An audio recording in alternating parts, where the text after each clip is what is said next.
Bonjour à tous, bienvenue au webinaire. Merci pour votre présence virtuelle. Je ne vous vois pas malheureusement, mais je vais quand même essayer de sentir votre énergie à travers mon écran. Aujourd'hui, on va regarder ensemble différents outils numériques pour faire un diagnostic, un pré-diagnostic en fait, pour ramasser le plus d'informations possible, pour anticiper et reconnaître des problématiques de gestion de l'eau avant d'aller visiter les champs.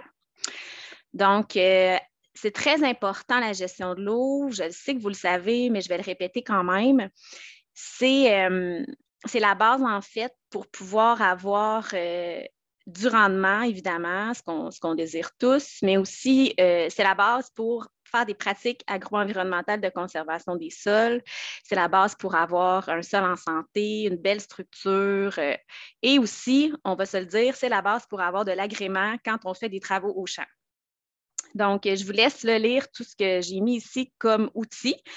Il y en a plusieurs, ça évolue vite.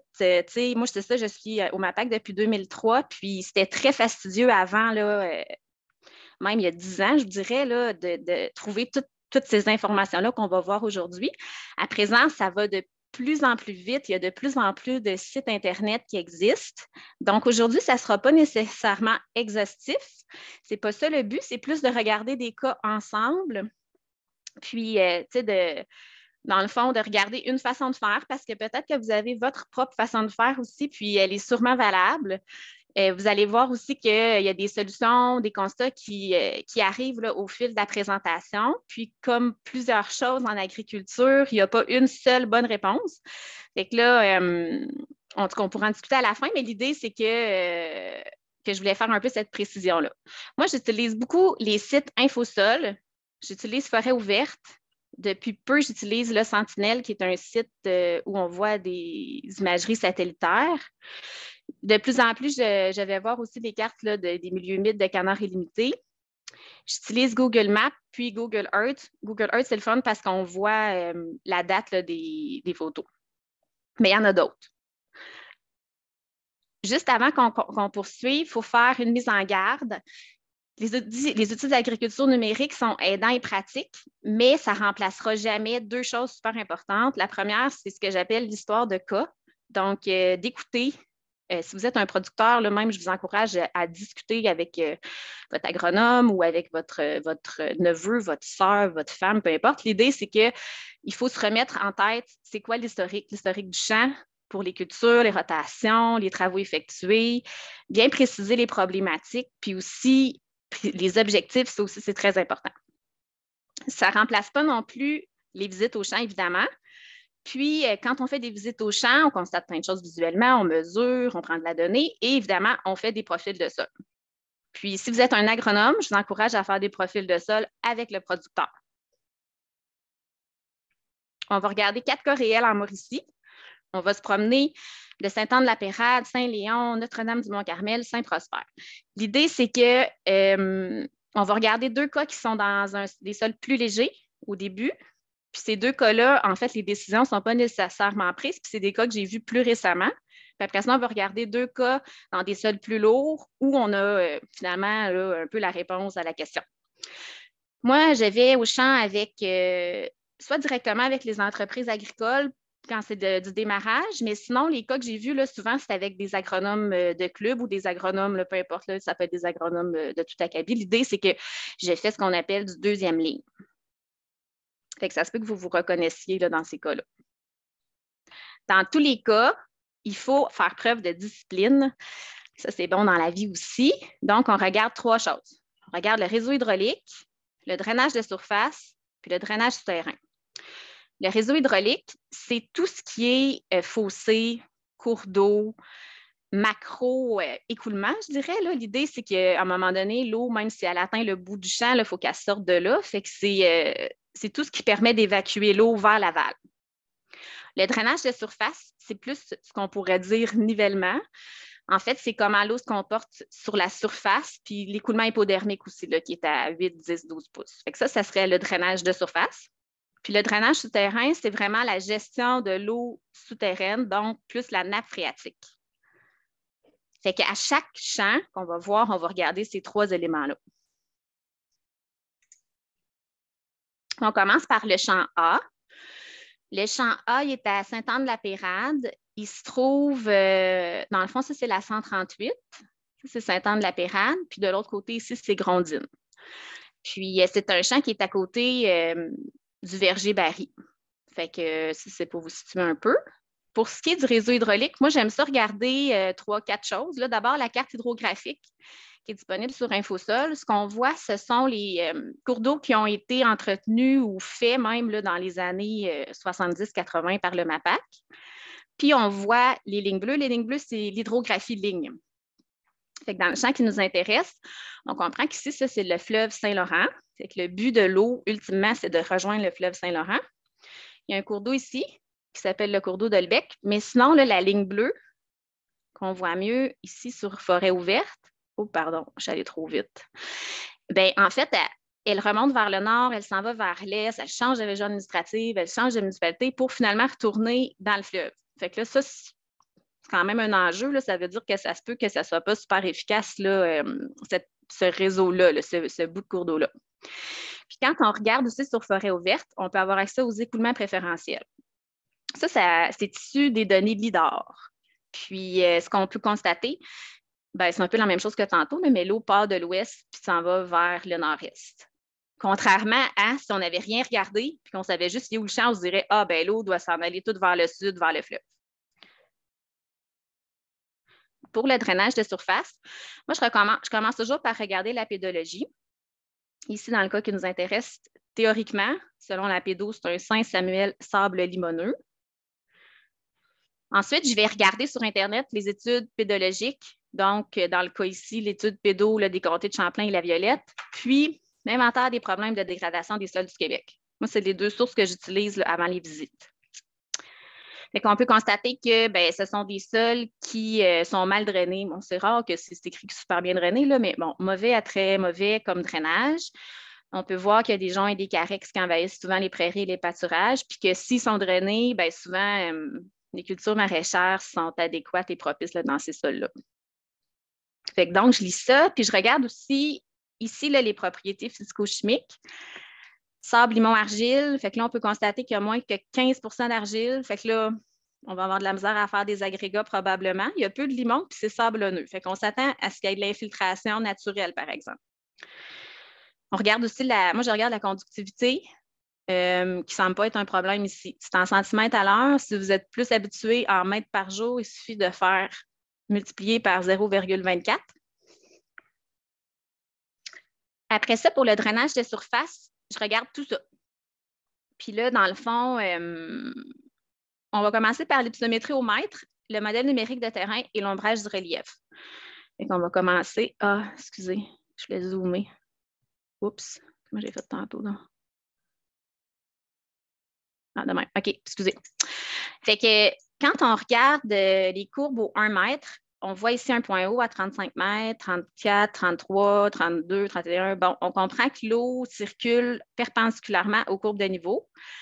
Fait que l'eau circule de l'ouest vers l'est, dans ce sens-là. Puis là, on voit avec l'ombrage du relief, puis le modèle numérique, en tout cas, on voit les rangées de pommiers, là. Mais on voit aussi qu'il y a des rigoles qui ont été faites, des raies qui ont été faites là, pour sortir l'eau dans ce sens-là. Puis on voit la grosse côte là, entre la 138 et le champ. Là, vous allez dire, pourquoi on ne voit pas les courbes aux 20 cm Hélène? Vous allez dire ça parce qu'ici, notre champ à l'étude, on ne les voit pas, les courbes aux 20 cm. L'idée, c'est que ça, c'est issu des prises de données LIDAR. Puis les données LIDAR, elles se présentent en grosses tuiles, je crois que c'est 4 km². Puis ensuite, il y a eu un crunchage qui a été fait avec les champs de la financière. Fait que si le champ à l'étude n'a jamais été assuré depuis 2005, il n'y a pas de contour de champ. Ça ne veut pas dire que la donnée n'existe pas, ça veut dire qu'elle n'est pas disponible, par exemple, dans ce cas-ci, sur Infosol. On peut quand même tirer des profils d'élévation, même si on n'a pas les courbes aux 20 cm. Fait que là, j'ai fait un profil, là, j'ai écrit transversal, parce que par rapport au champ, c'est transversal, mais par rapport au sens de l'écoulement de l'eau, c'est dans le sens de l'écoulement de l'eau. Donc, comme ça. Puis, on voit qu'on a une pente d'à peu près 1,6 %, qui est une bonne pente finalement, puis qui est une pente assez efficace pour sortir de l'eau. Puis sur le sens de la longueur du champ, on n'a pas de pente. 0,02. Fait que là, dans le fond, puis le trou qu'on voit ici, bien, ça se trouve à être là, ce qui a été creusé ici pour sortir l'eau. On constate aussi que les anciens propriétaires du champ, ils ont fait beaucoup d'efforts pour sortir l'eau. Ils ont fait des raies, des rigoles, c'est ça, sur un champ qui est relativement petit, là, qui a 250 mètres de long par 130 mètres de large. Tantôt, je vous disais que les données LIDAR étaient existantes. Donc ici, bien, nous autres, on est chanceux, MAPAC, on les a. Probablement que vous pouvez faire des demandes ponctuelles là, si vous avez des champs où vous voulez avoir l'hypsométrie au 20 cm et qui n'est pas disponible sur Infosol. Bien, nous autres, en Mauricie, on l'offre, ce service-là. Fait que l'idée, c'est qu'on voit là comment ça se passe dans le champ à l'étude. On voit les points hauts en rouge, puis on voit là, que ça s'écoule comme ça. Le champ il est dans l'autre sens, là, mais l'idée, c'est que on voit encore les raies, les rigoles et les petites planches aussi. Là, on voit qu'il y a eu un effort de planchette, là, en voulant dire on s'est remonté dans le milieu pour pouvoir s'éloigner de l'eau. Pour le drainage souterrain, je vais vous montrer, bien là, j'ai sorti la carte interactive des milieux humides de Canard illimité. Ce n'est pas nécessairement, c'est pas légal là, nécessairement. Ce n'est pas parce qu'il y a un milieu humide qui est cartographié que c'est nécessairement le cas. D'ailleurs, à ce sujet-là, il devrait sortir des cartes là, bientôt par rapport au plan régional des milieux humides et hydriques. Donc, les MRC ont le mandat là, de produire des PRMHH. Puis un jour, je crois qu'on aura des cartes là, de milieux humides, puis ça sera plus facile de prévoir, en fait, de savoir où sont même les petits milieux humides. Fait que ça, je ne l'ai pas mis pour tous les champs, je l'ai mis juste pour le champ A.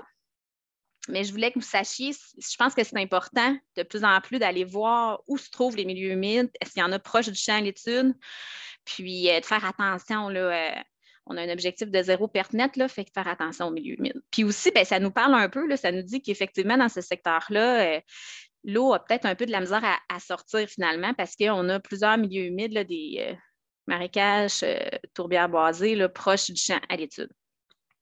Il y a comme une note que je n'ai pas faite aussi sur les cours d'eau que je voulais faire. Pendant la présentation, là, je vais dire cours d'eau, je vais dire fossé, mais tu sais, on comprend qu'on ne rentre pas là-dedans aujourd'hui. Là. Ce sont les MRC qui légifèrent sur les cours d'eau, fait que des fois, elles transfèrent certaines responsabilités aux municipalités. L'idée, c'est qu'en tout temps, si vous n'êtes pas sûr est-ce un cours d'eau ou pas, c'est de faire la demande aux autorités qui légifèrent là-dessus, donc les MRC. Fait que moi, ça se peut que j'emploie le terme cours d'eau. C'est pas parce qu'il y a une ligne bleue que c'est un cours d'eau ou que ça ne l'est pas. C'est plutôt pour faire une pré-étude, là, comme on dit, avant d'aller au champ. Pour le drainage souterrain du champ à l'étude, c'est un champ qui n'est pas drainé souterrainement. Donc, on n'a pas de plan pour ce champ-là, évidemment. On a un plan pour le champ voisin, par exemple. Fait que sur Infosol, on voit que c'est un champ qui a été drainé dans les années 70-80, donc par le MAPAC, parce qu'il est il y a des petits points dessus et des lignes. Ça veut dire qu'il y a eu un plan et qu'il a été drainé. Après ça, c'est ça. Sur Infosol, il y a certaines régions où les plans de drainage sont disponibles directement sur le site. Pour la Mauricie, ce n'est pas le cas. Fait qu'il faut faire la demande au MAPAC. Des fois, on ne les a plus, mais celui-là, on l'avait. Donc, le champ voisin, il a été drainé en 1982. Ce sont les lignes jaunes là, qui sont ici, à un écartement de 12 mètres, donc 40 pieds. Puis, dans le temps, c'est le fun de regarder ce qui avait été fait aussi. Il y a eu 3 trous à l'intérieur qui ont été creusés. Puis, c'était pour les trous, le trou 1 du sable, puis les trous 2 et 3 de l'argile. Fait qu'on a les profils ici, là. Trou 1, trou 2, trou 3. Puis comme je disais tantôt, il y a eu beaucoup d'efforts qui ont été faits pour sortir l'eau. Fait qu'on peut s'attendre à ce qu'il y ait de l'eau proche de la surface, qui sera peut-être de l'eau souterraine. Fait que ça, c'est notre étude en pré-diagnostic. Fait que là, dans le fond, l'idée, c'est qu'on est prêt à aller au champ. On a déjà beaucoup d'idées, mais il faut comme qu'on valide, là, c'est ça. Fait que là, on a fait 7 trous à l'intérieur le 7 novembre passé, là, en 2021. Je ne vous dirai pas tout ce qu'on a trouvé, mais l'idée, c'est qu'entre autres, on a trouvé du roc. Fait que ça, en pré-diagnostic, on n'aurait pas vraiment pu le trouver. C'est sûr que si vous êtes déjà allé dans ce coin-là, moi, j'étais déjà allée dans un champ plus, un petit peu à côté, puis j'en avais trouvé. Fait que, des fois, on finit qu'on le sait, là. Mais en pré-diagnostic, on n'aurait pas pu savoir d'abord ce qu'il y a du roc, puis aussi à quelle profondeur. Fait que ça, c'est intéressant. Aussi, on a trouvé du sable comme prévu, mais on a aussi trouvé de l'argile, du sable limoneux. On a trouvé d'autres types de sols qui n'étaient pas nécessairement prévus là, selon l'étude pédologique. Après ça, on a remarqué que le réseau hydraulique était précaire. Ça veut dire qu'on a regardé les fossés, autant le fossé avec le champ voisin là, qui est le verger Barry, autant le fossé vers le bois. Les deux auraient besoin d'être nettoyés. Il faut toujours isoler hydrauliquement le champ. Fait que ce qu'on veut, c'est pas gérer l'eau qui vient de l'amont. Fait que le champ avec le fossé avec le verger Barry, c'est de ne pas prendre l'eau qui arrive de là, parce qu'on a vu que la topo nous en amène. Puis le champ vers le fossé vers le bois, on va s'en servir pour faire sortir l'eau. Puis là, on n'a pas pris de code de niveau, mais on pourra choisir si on l'envoie vers le sud, donc vers le fleuve directement, ou dans le cours d'eau qui s'en va là, faire le tour du monde. Moi, je pense que je privilégierais là, l'idée de l'envoyer vers le sud, en faisant attention pour ne pas créer d'érosion dans la grosse côte. Puis ensuite, à l'intérieur du champ, il va falloir prendre une décision. Est-ce qu'on change l'orientation de la culture pour l'amener dans le sens de l'eau? Ça pourrait être une bonne idée. Puis après ça, comment on va sortir l'eau? Seulement par nivellement, en mettant aussi quelques drains, en faisant des fossés, ça reste à décider. Ça va dépendre des objectifs de l'entreprise. Alors ça, c'est pour le champ A. Le champ B. On change de place complètement. On s'en va à Notre-Dame-du-Mont-Carmel. Dans le fond, ce producteur-là m'a appelé, sa conseillère aussi m'a appelé parce qu'il hésitait entre 2 ou 3 solutions. Puis, on commence par regarder encore l'hydrographie. On voit que notre champ, il est là. Il est bordé par 2 cours d'eau qui ont été creusés dans le temps. Puis, rapidement, ces cours d'eau-là rejoignent la rivière Champlain, qui, elle, s'en va là, dans le fleuve. Fait que là, à vue de nez de même, on se dit, bon, écoudons, on est proche de notre profil pour faire sortir l'eau. Après, on peut regarder tout ce qui est hydrographie ligne puis écoulement préférentiel. Quand on regarde l'hydrographie ligne sur forêt ouverte, on se rend compte que le cours d'eau qui est à l'ouest, qui a été creusé dans le temps, en tout cas, il n'a pas été dessiné par celui qui a fait la photo-interprétation des lignes bleues. Fait qu'en tout cas, on ne sait pas trop s'il est encore là. Puis ici, on se rend compte que selon le lidar, l'eau qui est à l'ouest du champ a le goût de traverser ici dans le champ. Fait que ça va être à vérifier plus tard là, dans notre prédiagnostic. Pour ce qui est du drainage de surface, on est dans un Saint-Just du sable.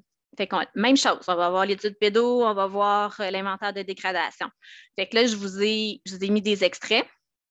L'idée, c'est qu'on se rend compte que ce sont des sols qui sont formés sur le manteau de sable qui recouvre l'argile marine de la mer de Champlain. Fait en sachant on est où dans la région, là, on est à Notre-Dame-du-Mont-Carmel, puis on va le voir tantôt. En fait, c'est la moraine de Saint-Narcisse, c'est la 2e glaciation qui a apporté énormément de dépôts fins.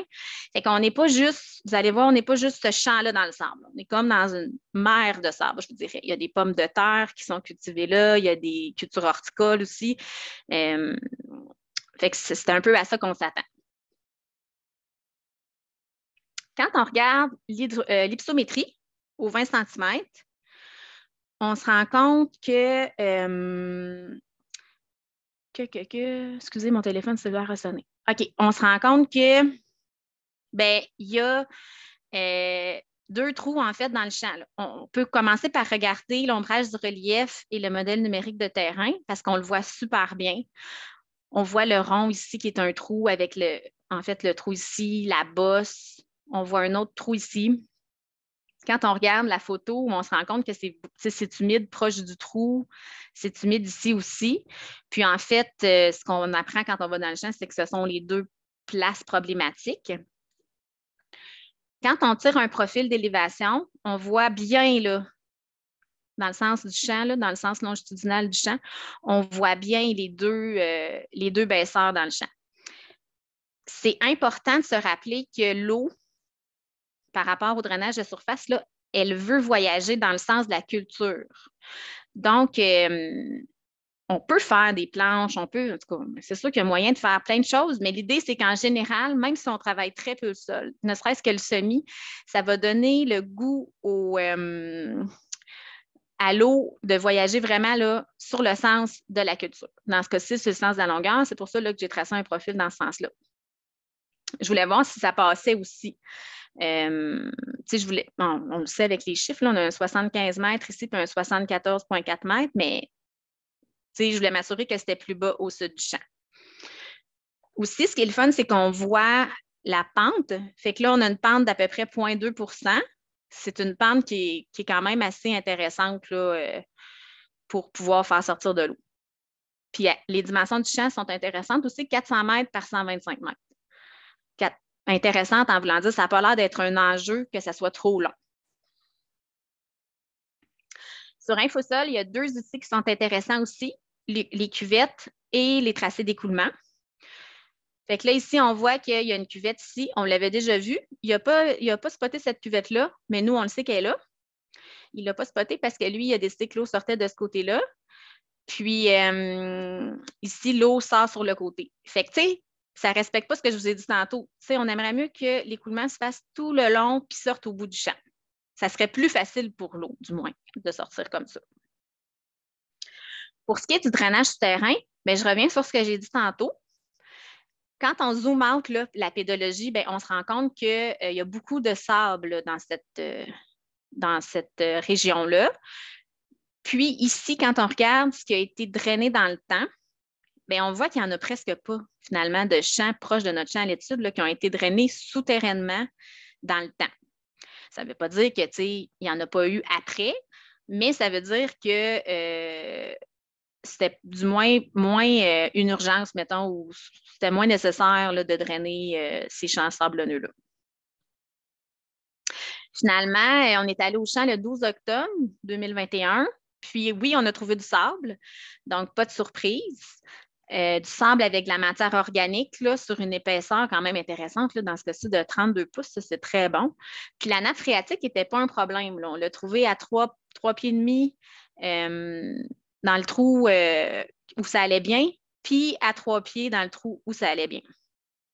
Fait que là, dans le fond, on en a comme conclu que c'est un problème de drainage de surface.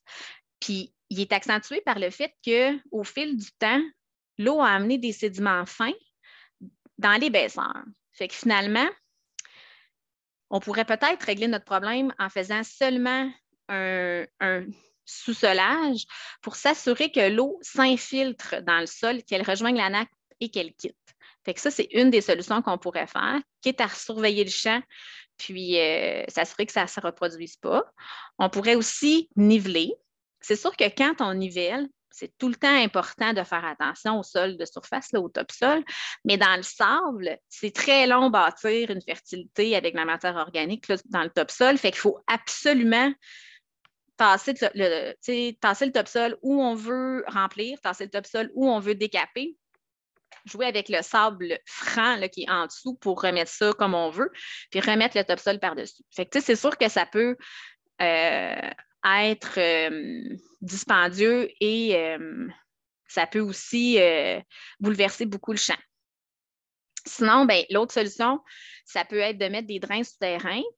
À ce moment-là, ces drains-là, ben, ils vont on n'a pas besoin de les mettre super creux. On peut les mettre, par exemple, à 0,9 mètres. C'est comme un peu des tranchées filtrantes. Ils vont permettre à l'eau de sortir par l'infiltration. Fait que ça, c'est pas tant pour abattre la nappe phréatique, c'est plus pour profiter de la performance hydraulique de ce type de sol-là. Dans tous les cas, il faut continuer. Ben, même si on met des drains, là, moi, je mettrais un effort là, sur du sous-solage dans le sens contraire des drains. Puis, évidemment, là, tout ce qui est bonne pratique, là, donc on pense à nos rotations, à nos cultures de couverture, puis à toutes les prochaines étapes pour conserver la meilleure structure possible. Parce que dans le fond, ce qu'on comprend, c'est que l'infiltration dans ce champ-là est très importante.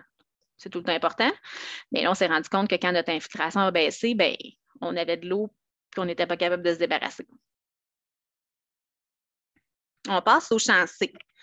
Le champ C, il est à Saint-Léon-le-Grand. Fait que c'est un champ qui se trouve ici. Oups.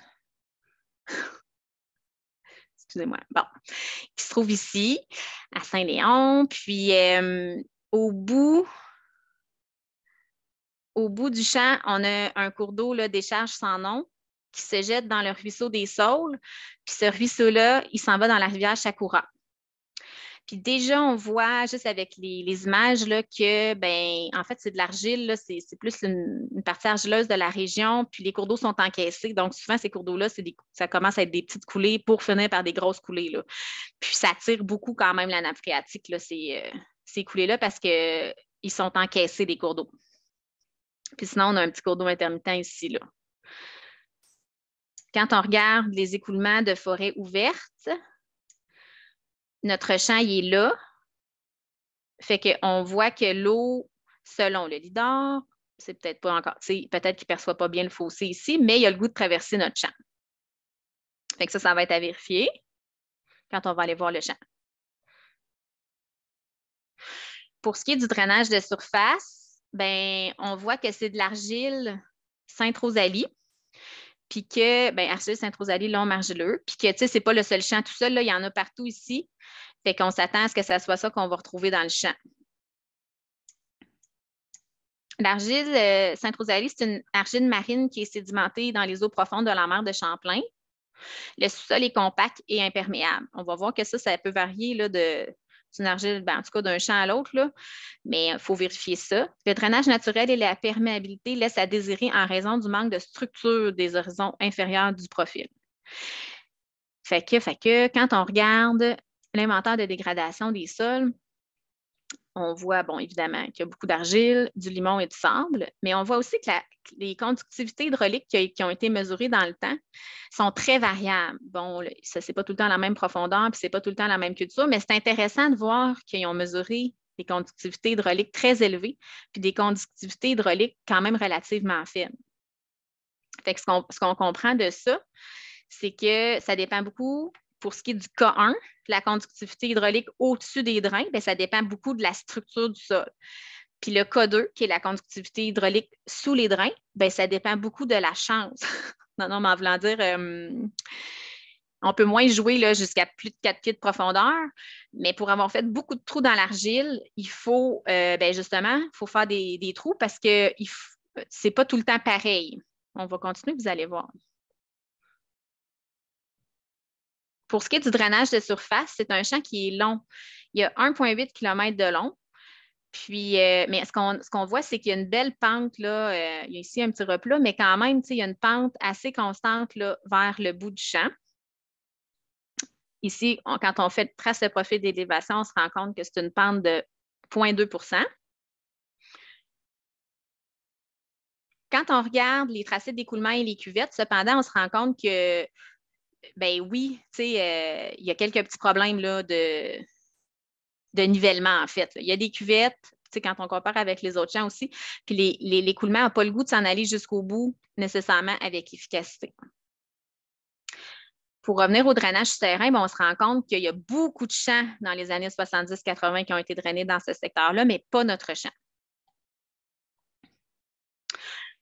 Fait que là, ce qu'on apprend en jasant avec le producteur, c'est qu'en 2019, l'ancien propriétaire a fait drainer souterrainement ce champ-là à un écartement de 60 pieds. Dans le temps, il y avait des profils de sol qui ont été réalisés, puis on se rend compte qu'ils ont trouvé un long argileux sur les 30 premiers centimètres, puis qu'après ça, ils ont trouvé de l'argile granulaire sur les 30 à 140 centimètres. Fait que ça, c'est intéressant. Il y aurait pu, tu sais, des fois, on a des profils où on voit argile lisse, argile compacte, plus en profondeur. Ici, ce n'est pas ce qu'on a constaté.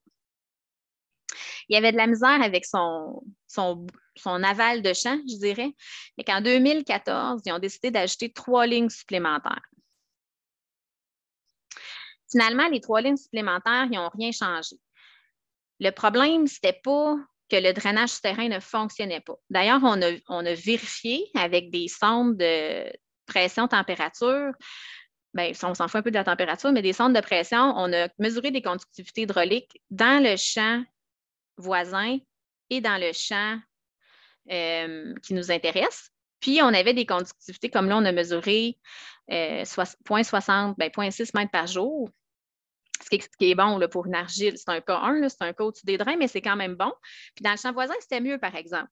C'était jusqu'à c'était 0,9 quand on a mesuré. La nappe phréatique elle était plus haute aussi dans notre champ. Fait que la nappe était à 25 pouces chez le voisin, puis elle était à 10, 11 et 16 pouces dans le champ visé. Il y a des places où on a trouvé aussi avec nos profils de sol une couche d'argile qui était collante, qui était compacte, à 12 pouces, puis c'était pire en aval du champ. Fait que là, on comprend que le réseau de drainage souterrain, il n'était pas problématique.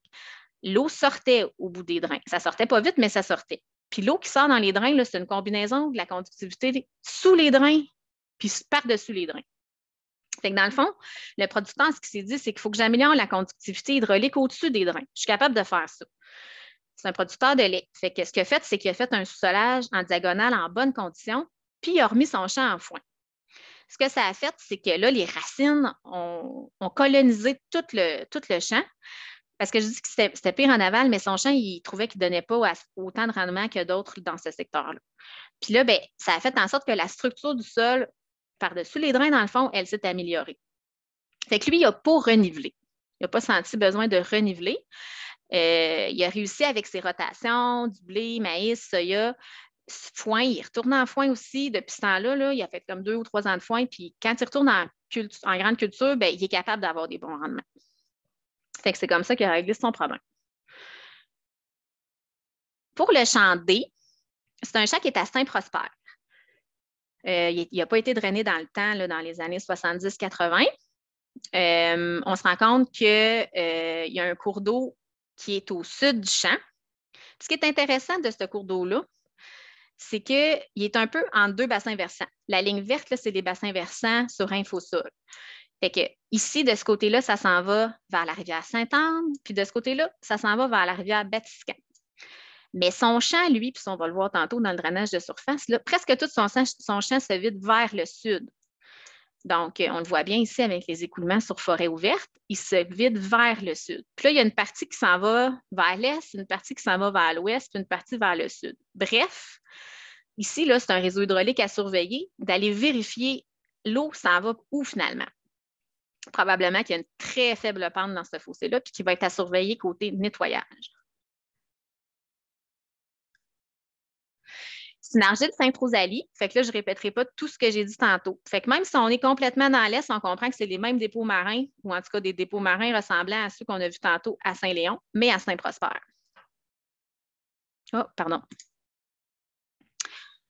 Quand on regarde le drainage de surface, ce qui s'est passé ici, c'est qu'avant, il y avait 2 planches. On va le voir mieux quand on fait ça. Il y avait une planche, même je dirais 2 champs en fait. Une planche, un fossé, puis une autre planche. Le producteur a fait drainer en 2011, puis il a rempli le fossé au centre, puis il l'a transformé en raie de curage. Fait que c'est ça qu'on voit là. Quand on fait un profil transversal, là, on voit bien les deux anciens champs qui sont en fait maintenant 2 planches avec la raie au centre. C'est un champ qui est relativement long. Il mesure 1,2 km de long. Puis, comme je disais tantôt, là, c'est ça, il y a une partie de l'eau qui s'en va ici vers le nord, là, mais presque toute l'eau veut s'en aller vers le sud. Puis la pente est à peu près de 0,14 %, ce qui n'est pas beaucoup. En bas de 0,3 %, c'est ça, c'est pas beaucoup. Quand on regarde les tracés d'écoulement et les cuvettes, on se rend compte que dans le centre, l'ancien fossé, il reste de l'eau. Puis bon, sinon, il n'y a pas. C'est ça le principal problème. Pour ce qui est du drainage souterrain, on voit qu'il y a beaucoup de champs qui ont été drainés dans le temps. Le plan du champ voisin, je ne l'ai pas trouvé, mais le plan de ce champ-là, qui est un petit peu plus loin, j'ai constaté qu'il a été drainé en 1981 à 20 mètres d'écartement, donc à 66 pieds. Ce qui est intéressant par rapport à nos profils tantôt qu'on avait vus à Saint-Léon, c'est qu'ici, c'est très bien écrit argile grise molle, argile grise molle, argile grise molle, argile grise molle, argile grise molle. Bon, vous avez compris que le fond, le 1 mètre et plus creux, ils ont trouvé de l'argile grise molle. Fait que tantôt, c'était de l'argile qui qualifiait de granulaire. Bon, on comprend que c'est pas la même personne qui a fait les profils, mais ça nous met la puce à l'oreille. Donc, comme je disais, ce champ-là a été drainé à l'automne 2011. Puis là, c'était pas nécessairement le meilleur moment. Des fois, le draineur, il vient quand il peut. Mais c'est ça, selon les dires du producteur, là, il est venu en conditions humides. Ça a été drainé à 12,5 mètres d'écartement, donc à 40 pieds. Puis là, on se rappelle que c'est de l'argile molle. Fait que là, peut-être qu'il y a eu du lissage, en fait. Là. Pour tout vous dire, là, c'est fort probable. Moi, j'ai beaucoup de gens qui m'appellent pour ça. Là. Bien, beaucoup, peut-être 1 ou 2 par année, là, mais quand même tous les ans pour dire ah, j'ai drainé tard, puis là, ça ne marche pas, puis ça n'a rien changé. Puis, tu sais, bon. Fait que c'est quand même un enjeu. On comprend qu'ici, ça a été double drainé, juste cette section-là, parce que le père du producteur disait ah, ça, c'est vraiment très, très mou, je veux plus de drain ici. Mais somme toute, le problème, quand on regarde. Ah, je veux juste vous dire aussi, c'est ça. Au printemps 2012, la raie de curage était pleine d'eau, donc l'ancien fossé qui a été transformé en raie de curage. Puis, ils ont ajouté une ligne de drain à cet endroit. Ça n'a pas changé quelque chose, là. Tu sais, dans le fond, de rajouter la ligne de drain dans la raie de curage, ça n'a pas vraiment aidé. Fait que là, en 2016, on est allé faire des trous avec l'agronome du producteur pour voir, puis on avait une pelle mécanique, fait qu'on a trouvé les drains, puis on n'avait pas de sonde dans ce temps-là de pression, fait qu'on n'a pas mesuré la conductivité, mais on a regardé l'eau qu'il y avait au-dessus du drain, l'eau qu'il y avait en 2 lignes de drain, puis au tiers. Fait que dans le fond, on a été capable de voir que l'eau était rabattue par le drain. En voulant dire, sur le drain, l'eau était à 42 pouces, puis le drain aussi. Fait qu'il n'y avait pas d'eau. Le drain faisait son travail. Mais clairement, rapidement, la nappe était haute. Fait que, on comprend que, tu sais, c'est à ça qu'on s'attend, qu'il y ait une parabole d'eau entre les 2 drains. Mais, tu sais, on aimerait ça que ça aille plus vite finalement. Le système de drainage fonctionne, il n'était pas brisé, l'eau rentrait dedans, mais il fonctionnait, ça allait lentement finalement. Puis oui, on a trouvé de l'argile sensible en profondeur. Fait que là, dans le fond, ce que le producteur a décidé de faire, c'est qu'il a décidé de niveler le champ. Mais juste avant qu'on parle de ça, là, ce qui aurait pu être une bonne idée, d'abord, ça aurait pu être nivelé avant d'être drainé. Ça aurait été une bonne idée aussi. Mais l'autre affaire, sinon, on aurait pu ne pas remplir le fossé. Ben, en fait, même que je détricote encore, on aurait dû drainer en bonnes conditions. Donc, prévoir les travaux de drainage après, par exemple, un blé, un orge, une avoine, quelque chose qui sort vite, pour le faire en conditions sèches. Puis si on n'est pas du tout capable, ben, si on avait gardé le fossé, la nappe se serait rabattue naturellement mieux. Fait que peut-être qu'on a réussi à faire des craques dans cette argile-là jusqu'au drain de façon plus efficace. Donc, c'est ça. Fait que, mais là, c'était fait. Fait que ce qu'il a décidé de faire, le producteur, c'est qu'il a fait 3 puits de pierre, même avec un avaloir. Donc, un avaloir avec un drain comme en colimaçon, avec de la pierre jusqu'au drain qui avait été ajouté là, à côté de l'arrêt, dans l'arrêt. Puis là, c'est là qu'il a réussi à sécher quand même un petit peu sa raie pour pouvoir au moins passer la machinerie. Mais tu sais, ce n'était pas suffisant. Là. On voit sur les cartes de rendement ici, là, comme en 2017, que ben, c'était très affecté, là, la récolte de maïs dans l'ancien fossé. Fait que finalement, il a décidé de faire niveler au GPS en 2019, après un blé de printemps, puis il a nettoyé les 2 fossés là, de chaque côté du champ. Puis là, il n'y a plus du tout de raie de curage. Ça, c'est le plan de nivellement. Là. Donc, à présent, l'eau part du point haut jusqu'au point bas. Puis là, ben, il y a eu une nette amélioration là, en 2020 puis en 2021 de l'uniformité des rendements. Alors voilà, j'ai fait le tour des 4 champs que je voulais vous montrer. Comme vous voyez, il y a beaucoup d'informations disponibles relativement facilement. Ça vaut la peine de prévoir du temps avant d'aller au champ pour sortir cette information-là, la colliger, la comprendre, l'analyser. Puis là, ben, on est prêt. On est prêt d'aller faire des visites au champ, d'aller faire des profils de sol ensemble. Fait que c'est une invitation que je vous lance. Là, en 2022, on ira ensemble. Ça va me faire plaisir. Merci. Pourquoi dans le premier cas, tu as un sable d'après la pédologie que ce terrain est mal drainé? Ben, dans le fond, je ne suis pas sûre que je comprends la question, mais finalement, ce n'était pas juste du sable. Puis, tu sais, c'est un sol qui est vraiment coté sur du roc. Puis, le profil de roc, évidemment, on ne le connaît pas, mais on a l'impression qu'il n'est pas nécessairement. Il fait en sorte qu'il y a des places où l'eau se retrouve assez facilement, dans le fond. Puis aussi, ben, on sait que quand on a du roc, on n'a pas de K2, donc on n'a pas de conductivité hydraulique, entre guillemets, sous les drains. Fait que ce n'est pas un sol profond, le champ A. Fait que la nappe, elle s'évacue super mal.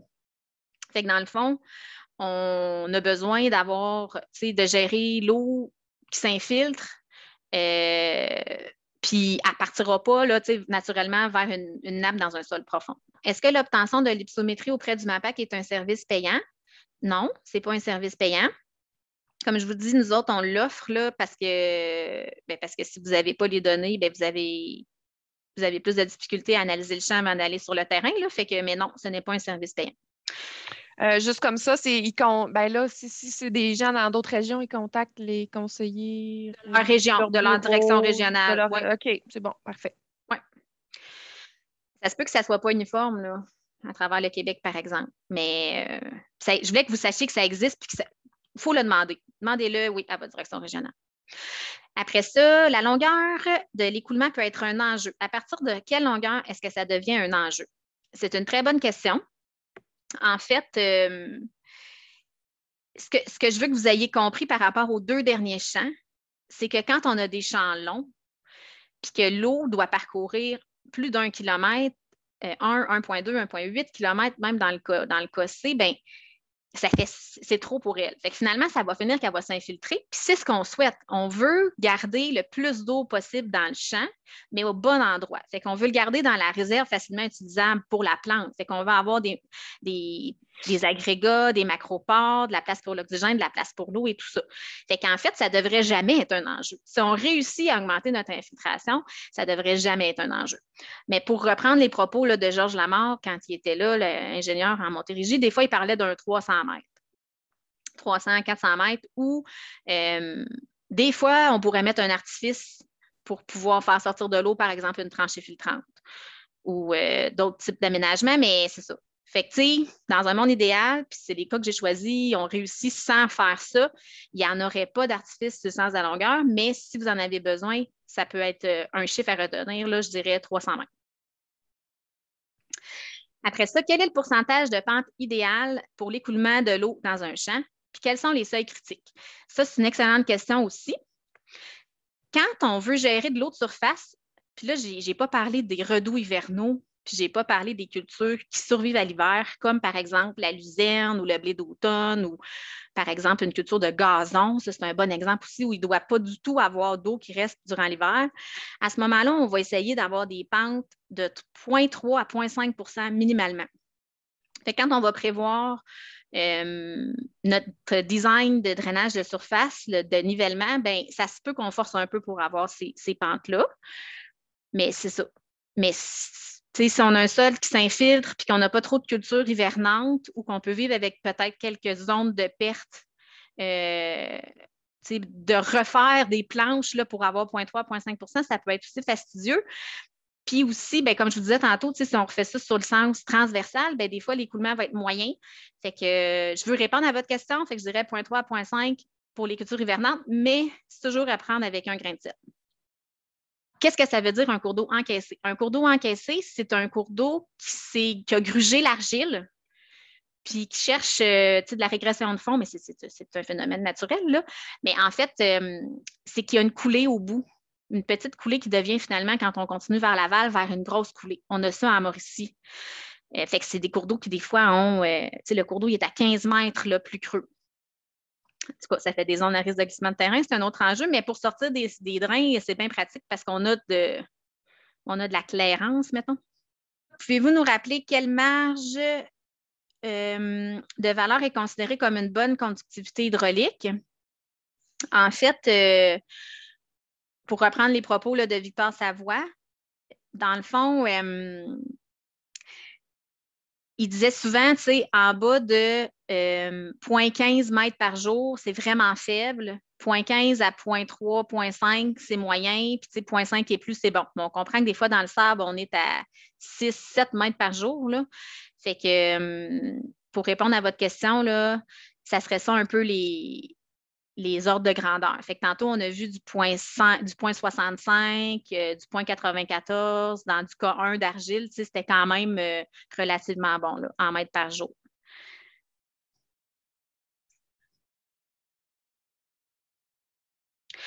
Peut-on drainer un champ avant de procéder à son nivellement?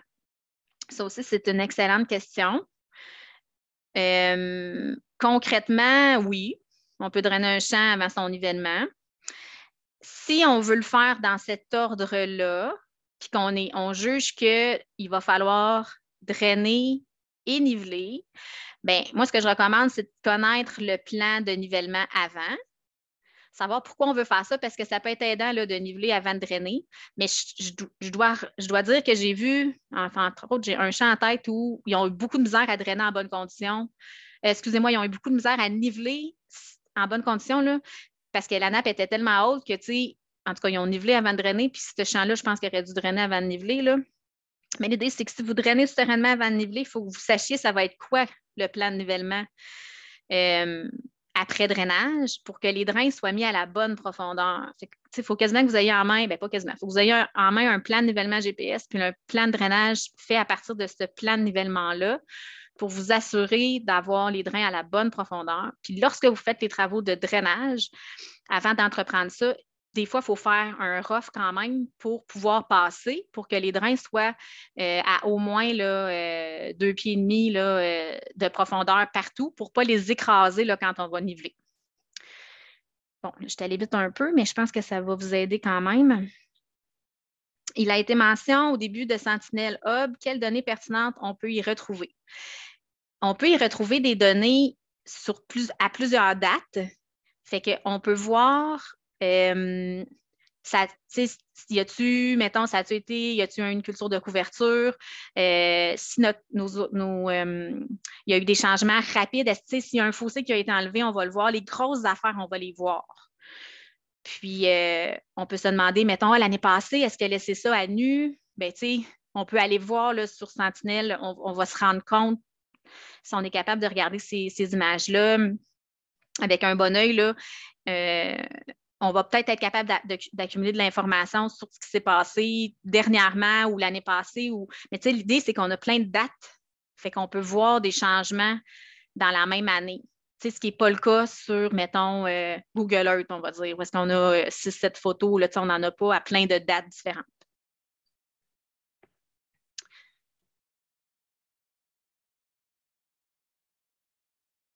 Utilisez-vous des indices basés sur les imageries satellitaires pour évaluer l'humidité du sol et si oui, lesquels fonctionnent le mieux? Non, moi, je ne m'en sers pas. Je pense que je comprends ce que je voulais dire. Là. Des fois, je les regarde, là, mais un peu comme je disais tantôt pour l'infrarouge, là, moi, je me sens pas à l'aise. Puis j'ai l'impression qu'il y a d'autres données plus précises qui m'aident plus. Là. Mais il y a peut-être quelqu'un d'autre là, qui pourrait vous dire qu'eux autres, ils les utilisent et ils trouvent leur bonheur là-dedans. Là, mais moi, non, pour l'instant, je ne l'utilise pas.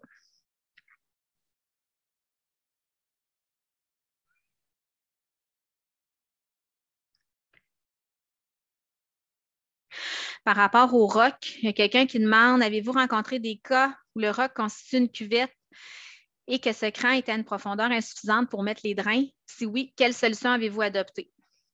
Oui, effectivement, oui, ça m'est déjà arrivé.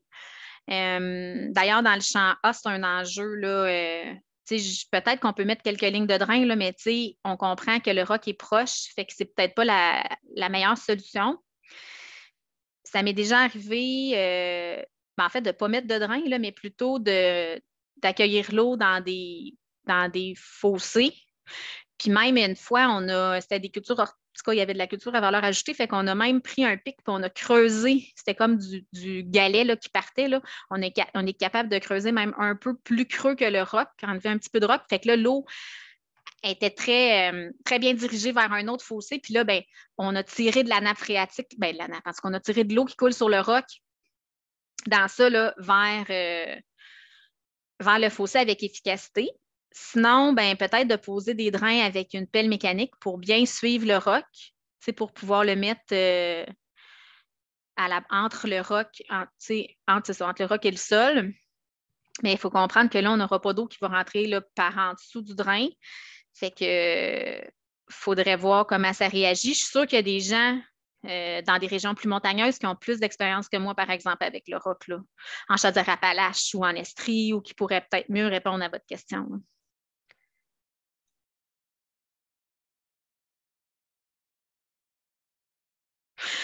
Oui, c'est ça. Dans le premier champ, ça dit, là, vous semblez recommander de changer le champ de réseau hydrographique. En fait, dans le champ A, oui, moi, j'aurais le goût de le cultiver dans le sens de la pente.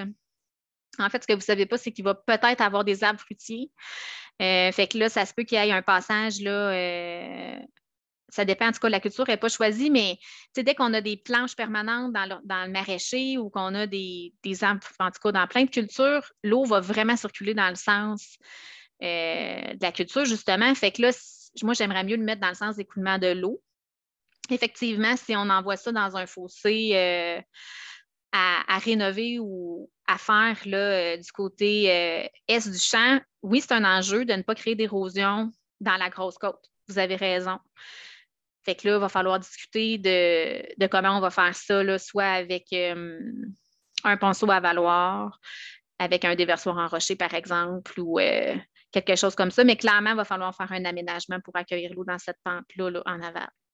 OK. Juste pour compléter là, à l'oral, là, la question, c'était pour le champ A, vous sembliez recommander de changer le champ de réseau hydrographique. Quelle évaluation de l'impact de ce changement faites-vous afin de vous assurer que ce changement d'hydrologie ne provoquera pas d'érosion chez le voisin en aval? Fait que c'était juste pour formuler la question, là. Bien, il y a une question qui dit, dans le deuxième cas, pourquoi faire du drainage dans un sable? Je n'ai pas bien compris. Peut-il exister des situations où la texture de surface et souterraine soit trop différente et qu'il y ait une rupture et occasionne la saturation du profil du haut avant qu'il puisse s'écouler comme une éponge? Effectivement, dans le champ B, ce n'est pas encore décidé là, si on va mettre des drains partiels. On a comme 3 possibilités, là, juste faire du sous-solage, juste niveler, ou peut-être qu'on va retenir l'idée de faire du drainage partiel pour profiter du fait que l'eau va sûrement atteindre les drains, puis qu'on a un bon réseau hydraulique, là, c'est ça, on est capable de descendre des drains à 1 mètre, mettons, puis de les sortir, ce qui est bien. Puis on va avoir de la misère, là, ce que je n'ai pas dit non plus, à rafraîchir le fossé là, qui est de l'autre côté, parce que dans le sable, là, les fossés ne tiennent pas. Fait que oui, ça fait partie du panier de solutions. On ne sait pas trop non plus si ça va être, si c'est nivelé exactement là, les impacts. Là, ça se peut qu'il y ait de la fraise aussi dans ce champ-là. Donc, des chemins pour se rendre. En tout cas,